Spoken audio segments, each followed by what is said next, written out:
Everything you need to know in life you learn in kindergarten. Play nice, share the toys, don't hit. Don't hit. Did you hear that, Matt? Naps are good.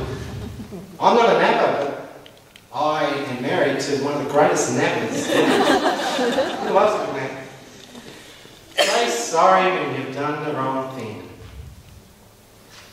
And the final piece of wisdom from kindergarten that has always held me in good stead is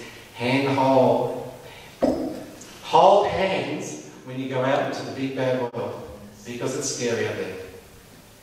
That's my life, that's kindergarten, and that's my talk. Thank you very much.